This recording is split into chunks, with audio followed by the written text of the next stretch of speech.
সুহেল যে ছেলেটা, এই ছেলেটা হচ্ছে কি আমার ভাতিজার সম্পর্ক। ঢাকা নারায়ণগঞ্জ ওদের বাড়ি, নারায়ণগঞ্জ রূপগঞ্জ থানায়। আর যতটুকু আমার জানা আছে মিরপুরি সাউ গ্রামের নাম। তো ওর চাচ্চু আমাকে ফোন দিছে যে জাহিদ তোমার ভাতিজা তো এই ব্যাপার অ্যাক্সিডেন্ট করছে। তখন তাৎক্ষণিক আমার বাসা হচ্ছে গিয়ে দাঁড়িয়াপাড়ায়, আমি চলে আসি উসমানিতে আসার পরে আমি দেখলাম এই জায়গায় আমার ভাতিজাও আইসা আমি মৃত পাইছি। আর ভাতিজার সম্ভবত জেঠালি এরকম উনারও আইসা মৃত পাইছি। টোটাল 4 জন মারা গেছে, 2 জন উসমানীনগরে আছে এখনো, আর 2 জন আপনার উসমানীতে আছে, উসমানী মেডিকেল কলেজে যেটা এটাতে আছে।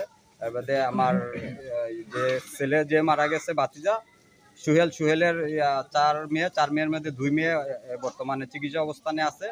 ওর সাথে আরেকটা ছোট মেয়ে আছে, ও চিকিৎসা অবস্থা আছে। টোটাল 5 জন আছে আর কি সিলেট মেডিকেল উসমানী মেডিকেল কলেজে চিকিৎসা দেন।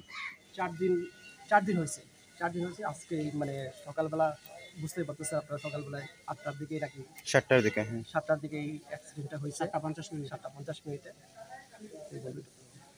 সোহেল কি মানে 4 দিন আগে দেশে আসছে? মঙ্গলবার দিন দেশে আসছে। সে দুবাইতে থাকে, দুবাইতে ব্যবসা করে। সে কিছুদিন পর আসে, 2 মাস 1 মাস পর আসে।